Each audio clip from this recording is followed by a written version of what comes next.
민주당은 IAEA 사무총장에 대해 공개 토론을 요청하고 오염수 문제에 전문성이 없는 유엔 인권위에 일본을 제소하겠다는 방안을 검토하겠다고 밝혔는데 그야말로 아무 말 대잔치입니다. 방송국에서는 요즘 반대 입장의 과학자가 없어 섭외조차 어려운 실정이라는데 세계 과학계의 비웃음을 사게 될 것입니다. 궁지에 몰리자 대한민국이 국제사회의 웃음거리가 되든 말든 영끌 선동을 통해 그 궁지를 빠져나가려는 출구 전략으로 보입니다.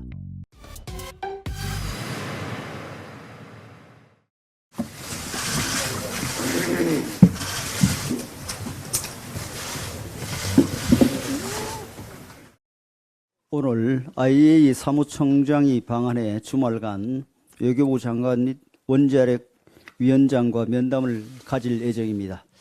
IAEA 최종 보고서 발표에 이어 다시 한번 국민께 오염수 방류에 대한 국제적 검증 내용을 소상히 설명드릴 수 있는 기회가 될 것으로 보입니다. 이런 상황에서 어제 야3당은 일본 3인당 의원까지 초청해 IAEA 불신 조장을 이어갔습니다. 중의원 465석 중 1석, 참의원 248석 중 2석을 보유하고 있는 극소수 정당 3인당을 끌어들여 오염수 방류 반대가 일본 다수의 여론인 것처럼 선동한 것은 또 하나의 외교 망신극입니다. 또한 민주당은 IAEA 사무총장에 대해 공개 토론을 요청하고 오염수 문제에 전문성이 없는 유엔 인권위에 일본을 제소하겠다는 방안을 검토하겠다고 밝혔는데 그야말로 아무 말 대잔치입니다. 방송국에서는 요즘 반대 입장의 과학자가 없어 섭외조차 어려운 실정이라는데 정치적 토론을 하자는 것에 다름 아닙니다.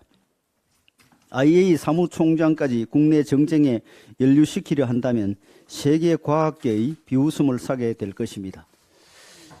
공신력과 전문성을 가진 IAEA를 못 믿겠다면서 오염수 문제를 같은 유엔사나 인권위로 끌고 가는 건 역시 유엔과 국제사회를 실속해 하는 일이 아닐 수 없습니다.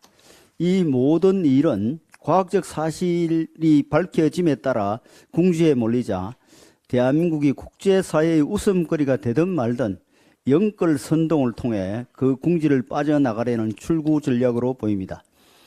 어제 민주당은 철야 농성까지 진행했었는데 일부 의원이 온갖 자극적인 가짜 뉴스를 남발하는 가운데 적지 않은 의원들이 도중에 자리를 비웠고 밤새 진행하기로 했던 무제한 발언 또한 자정무렵 중단했다고 합니다. 마지못해 동원되었지만 심적으로는 지금의 반대를 위한 반대에 공감하지 못하고 있다는 방증일 것입니다.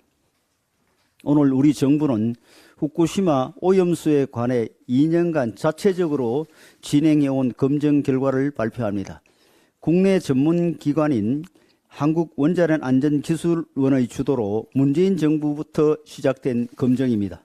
정부는 또한 IAEA 사무총장에게도 국민의 우려를 충분히 전달하는 한편 대한민국 바다의 안전을 위해 최대한 협조를 당부할 것입니다. 앞으로 일본 측과 데이터를 실시간으로 공유하고 이상 상황 발생 시 즉시 통보되도록 하는 것은 물론 오염수 시료에 대한 교차 분석 프로그램에 지속적으로 참여하고 IAEA 후쿠시마 현지 사무소에 우리 인력이 상주하는 방안도 검토해 나가야 할 것입니다. 과학적으로 증명되었으니 무조건 믿으라고 말씀드리지 않겠습니다. 국민이 안심할 때까지, 국민이 괜찮다고 하실 때까지 주권국가 대한민국 정부의 국민 안전과 국민 안심을 위한 노력은 계속될 것입니다. 민주당에도 요청합니다. 이제 괴담과 떼쓰기만 할 것이 아니라 정책과 대안을 제시하는 책임 있는 공당의 모습으로 돌아오시기 바랍니다.